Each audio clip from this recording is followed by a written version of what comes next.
that name, and you may have some stronger words after I tell you this story. That man killed his 17-day-old daughter with a crossbow. This is a horrific case, and somehow this man makes it even worse. At no point in time did he ever ask, how's my wife? How's my 3-week-old child? Never showed any remorse. Talked about how it wasn't that big of a deal. And just wait until you hear what this man did in the moments after he shot his newborn baby girl that the sheriff says not just makes him a killer and a rat, but a coward. We're on a case presented by Law and Crime. I'm Chris Stewart.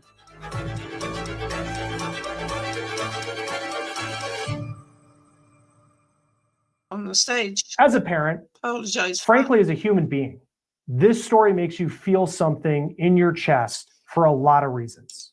This is Patrick Profreet. He's 28 years old and he's from rural Broome County, New York, which is... He looks older than 28 years old. I would have said he was at least mid-30s, maybe. I don't know. It's hard to tell nowadays, isn't it? But how disgusting to do that. Near Binghamton. In June 2023, Patrick was given the gift of becoming a dad. This is the Facebook post that Patrick put up on June 9th, 2023, holding baby Eleanor. They called her Ella. The caption is "my little baby girl." But I will tell you, don't let a cute Facebook post like that fool you about who this person. To me, he's got evil eyes. You know, he's got evil eyes. I know some people say, how can you tell? But he just has. Really is. On June 26th, 2023, when baby Ella was just 17 days old, Patrick and his wife got into an argument in the middle of the night over the baby crying, as all newborn babies do. Patrick then went into a... He obviously didn't realize by being a parent, babies cry. They cry a lot. You don't get a lot of sleep. And there's so many nappies and washing to do and things. He obviously wasn't mentally prepared for fatherhood. And I hope he never gets a chance to be a father ever again. Another room and grabbed a crossbow and fired one round into the room where his wife was holding baby Ella. Both of them were hit, the woman and the newborn. His wife survived, but baby Ella lost her life at just 17 days old. It is hard to imagine what would make this story even worse, even more frustrating, make you feel those emotions in your chest, but somehow this man found a way to do it. With his daughter hit with a round from a crossbow, Patrick then grabbed his wife's phone so she couldn't call for help, according to deputies. Instead of doing something to help his baby girl and his wife, Patrick ran. Deputies arrested him in the woods, less than a mile from his house. Here's what the sheriff said in a news conference after Profreet's sentencing last week. He was sentenced to a minimum of 25 years in prison. After the defendant in this case took the life of his own child, he ran in the woods and hid like a scared rat. A scared rat. And it was because of the relentless pursuit of the men and women of law enforcement. They were able to flush him out and take him into custody. I am grateful and appreciative of Judge Cawley for handing down the maximum sentence. But in a case like this, 25 years doesn't seem appropriate. No. If you'll excuse my candor, a pine box seems appropriate to me. The woman you see to the left of the screen in the red pants, standing with deputies, is the mom, the wife, who survived that round from a crossbow. And I'll tell you what she said to her husband in court in just a moment during his sentencing. But even in the hours after his arrest, the district attorney says that Profreet showed zero remorse. Here's video of Patrick Profreet in court during his sentencing per WBNG TV. In that hearing, prosecutors played the 911 call that Profreet's wife finally was able to make after her husband ran away.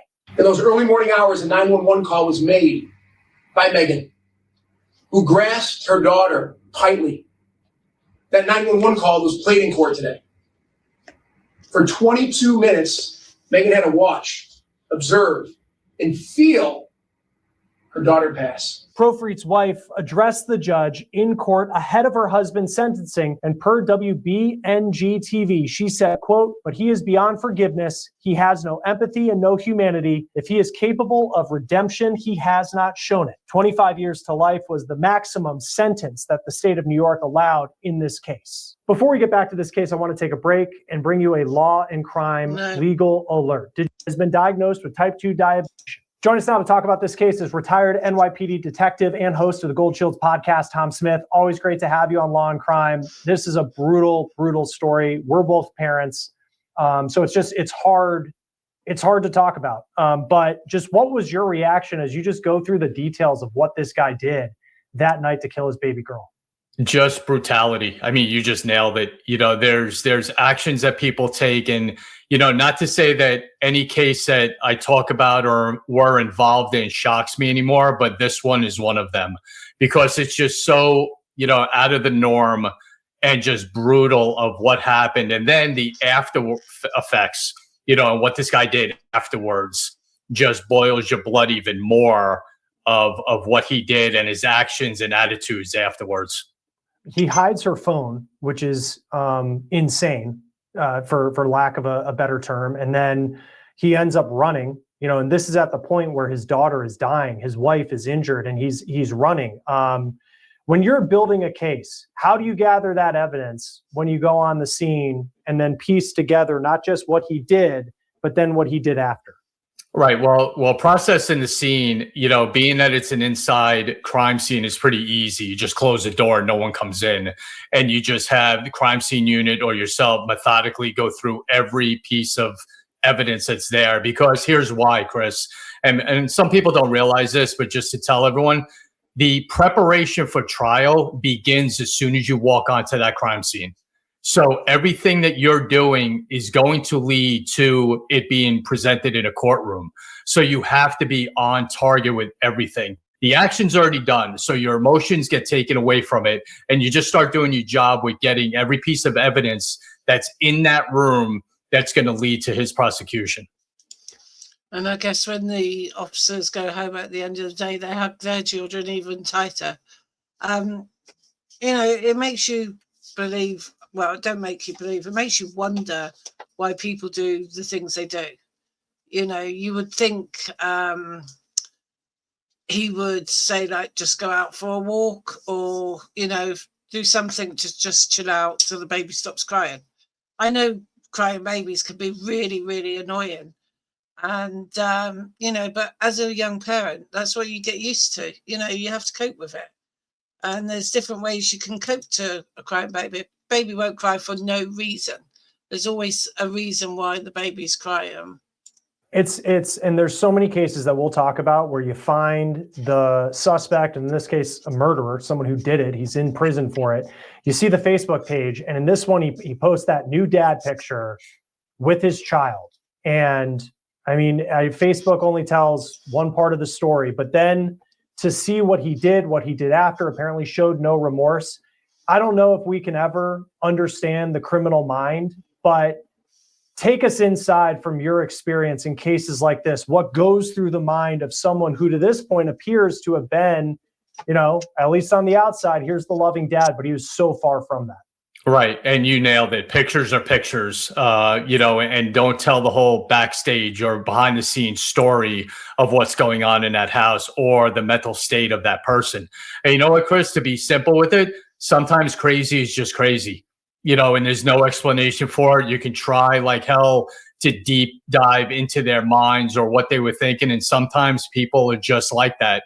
And to think about his actions afterwards clearly show, and this is why, you know, he's in jail forever, clearly show that he knew he did something wrong. It wasn't an accident. It was you know, maybe not planned, but his actions caused the death of his daughter and injured his wife. And stealing her cell phone and taking off, and then the attitude he had later all revolves around him really not caring that much about his family. When I read this story for the first time, I remember thinking like, wow, this guy's a monster. And then I was like, you know, monsters almost, that's someone who's it's almost a compliment sometimes to people when you call somebody a monster. Like in this case, the cowardice of someone who, also as a parent, and I'm not just always trying to play the like, oh, I'm a parent card, but it was over, the baby was crying in the middle of the night, which all babies do. It's part of being a parent. Everybody's tired as this baby isn't sleeping as they come home. And this guy couldn't take it. Like, what a weak person was just my response thinking about it. And then you hear about, as he goes into the interrogation room, that there isn't this moment of, oh my gosh, what have I done? It's, I'm going to get out, according to the prosecutors, I'm going to get out in 6 months. You have me on nothing. All these types of lines that it's just shocking that he would say that. When you're in the interrogation room and you see the suspect taking that direction, what do? You kind of just let him talk, because eventually he's going to jam himself up saying something. So you have to be patient when you have cases like this and when you're doing interviews or interrogations. And it's just, you have all the time in the world. There's no time limit.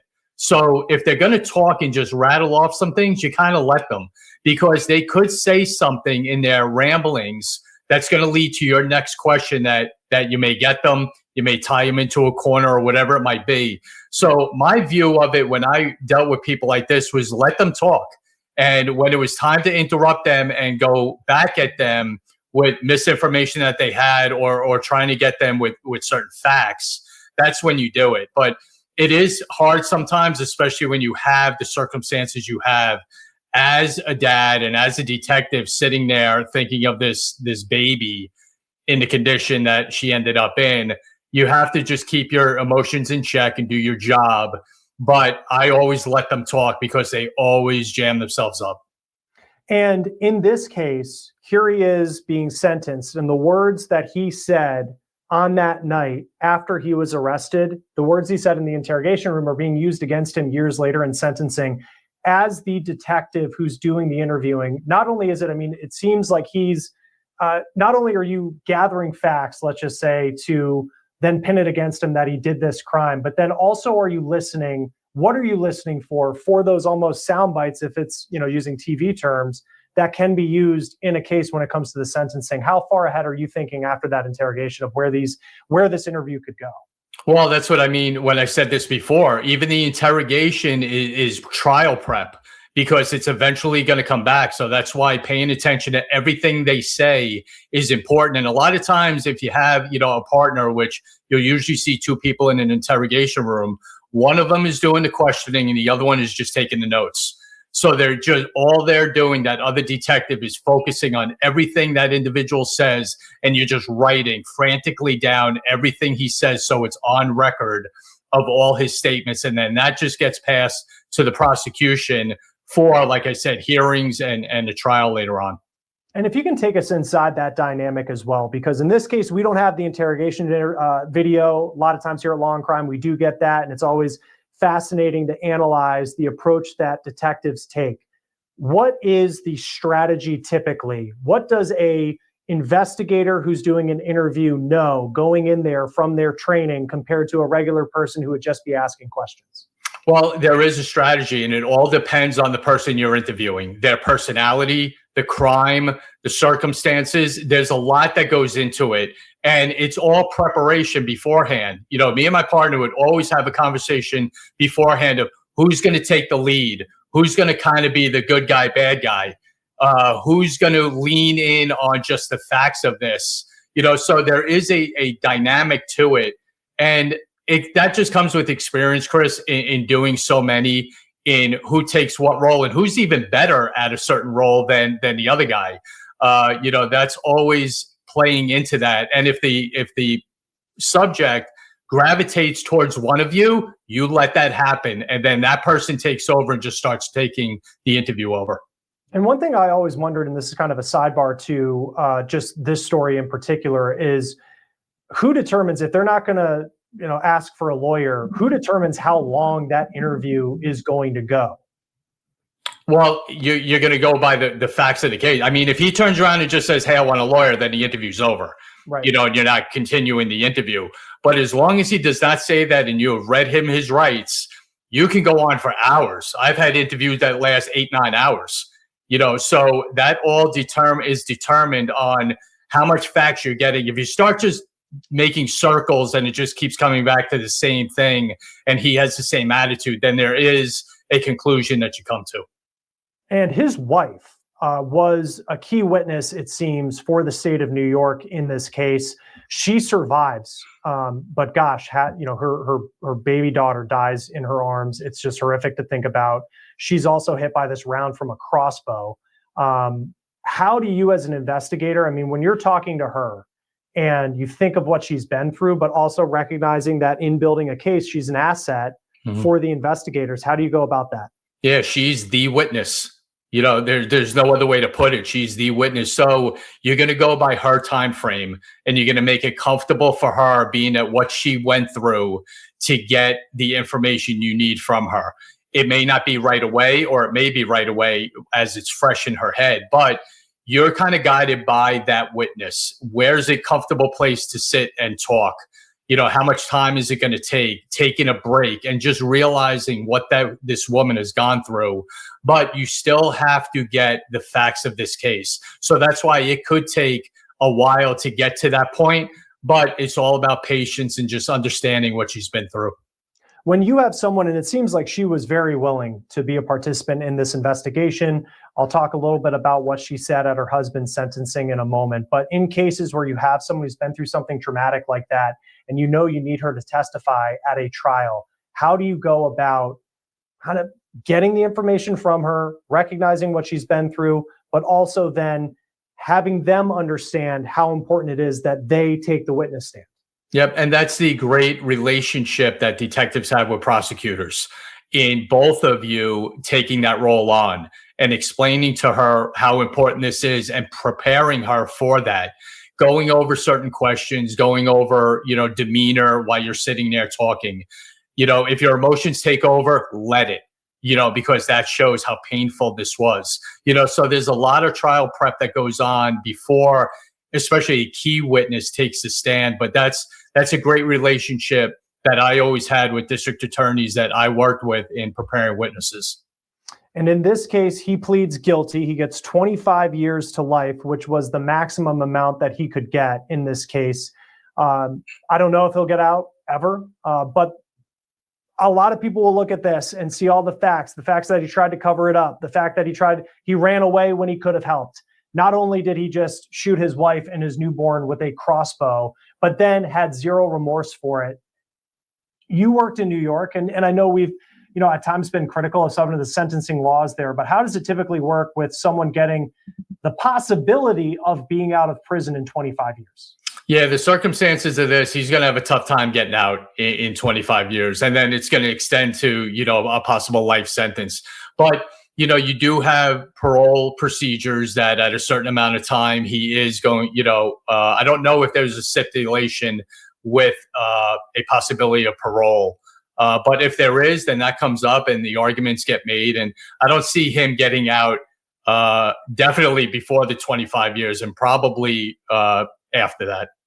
When it comes to parole, could be a completely different world 25 years from now. From this moment on, this inmate ends up being the best inmate possible. He's cleaning toilets, he's sweeping up, model citizen, has shown remorse.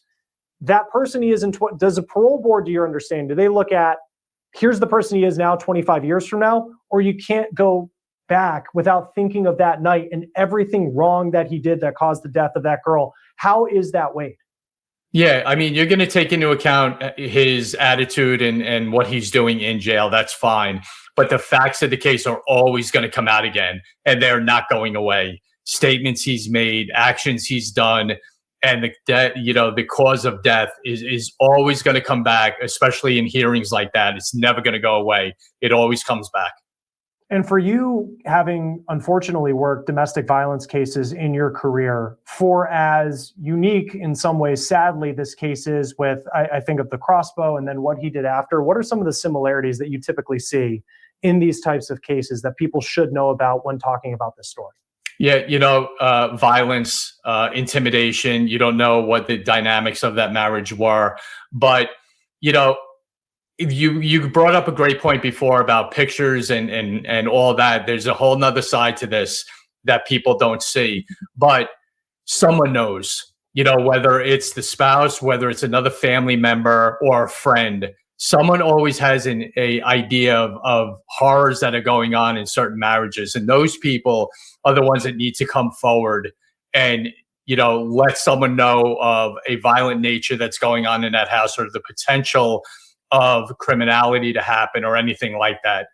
These are tough. Domestic cases are tough, Chris. Me and you have talked about them before, and there's such a kind of dark side to it, but they're so complex and sometimes complicated. But someone always knows something, and is always ends up being the case.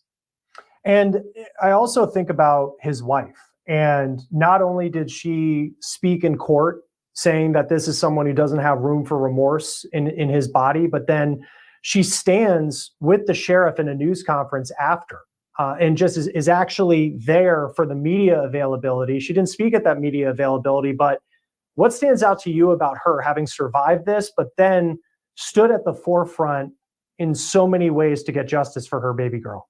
Yeah, one strong woman, but her mindset is probably to her, that baby, and doing everything humanly possible she can do to stay strong in representing her child in this case. And I think that was probably her mindset. Yes, her and her well-being, but I'm sure everything she did, every action and being strong, was for her child. Yeah, absolutely. Just a horrific case. It's tough to read, but important to talk about. Tom Smith, retired NYPD detective, host of the Gold Shields podcast. It's always great to have you on Law and Crime. Thank you for joining us. Always a pleasure, Chris. Thank you. Right, and before I sign off, like I say, every child deserves a parent, but not every parent deserves a child. And that is true in so many cases. Right, I've been a busy bee today on here, so I'm now going to call it a night. It's just gone 8:15 for me on Sunday. So I'm going to end this now and see you all tomorrow. Bye.